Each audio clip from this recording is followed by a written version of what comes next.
कुशलगढ़ गांव का जमींदार शेर सिंह अपने साथी कालिया के साथ बैठकर पैसे गिन रहा था। ठाकुर, पिछले हफ्ते के मुकाबले इस बार तो हमने सभी किसानों से बहुत अच्छा कर वसूल किया है। दुगना मुनाफा हुआ है हमें। मुनाफा तो दुगना होगा ही ना कालिया, जब हमने कर भी दुगना कर दिया है। अब से किसान महीने में जितना भी कमाएगा उसका आधे से आधा हिस्सा वो हमें ला कर देगा।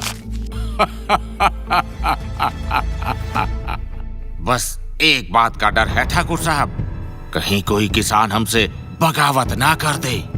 कालिया की इस बात पर शेर सिंह हंसने लगा।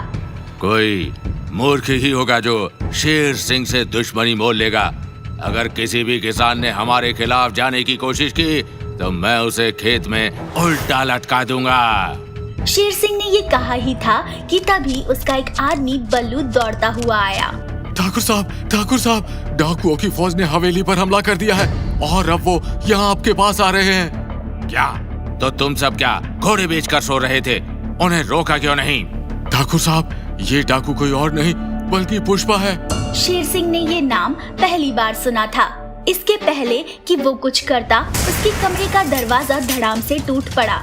पुष्पा उसके सामने खड़ा था। कौन है तू? जानता भी है तूने किसकी हवेली में कदम रखा है? मेरा नाम पुष्पा है। ये सुनते ही शेर सिंह जोरों से हंसने लगा। नाम है पुष्पा और आया है शेर सिंह को डराने। जा बेटा जा, जाकर अपनी सहेलियों के साथ घर घर खेल। ये जो पैसे इस वक्त तुम्हारी टेबल पर रखे हैं सीधे से मेरे हवाले कर दो।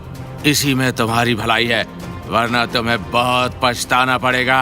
शेर सिंह ने अपने आदमियों को आवाज दी, मगर उसकी आवाज के बदले कोई जवाब नहीं आया। कहाँ मर गए सब के सब? कोई आता क्यों नहीं है? तुम्हारे सारे आदमी लोग को हमने बंदी बना लिया है। तुम्हें बचाने वाला पूरी हवेली में अब कोई नहीं है। पुष्पा की बात पर शेर सिंह तमतमा उठा।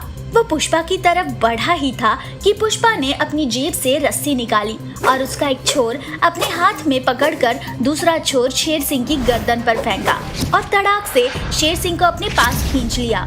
शेर सिंह पुष्पा के कदमों में था। शेर सिंह को कुछ समझ नहीं आया कि उसके साथ ये कब और कैसे हुआ। पुष्पा नाम सुनकर फ्लावर समझे क्या? फायर हूँ मैं। पुष्पा ने अपने दो आदमियों को इशारा किया। उन्होंने टेबल से पैसे उठाए और अपने झोले में डाल जाने लगे।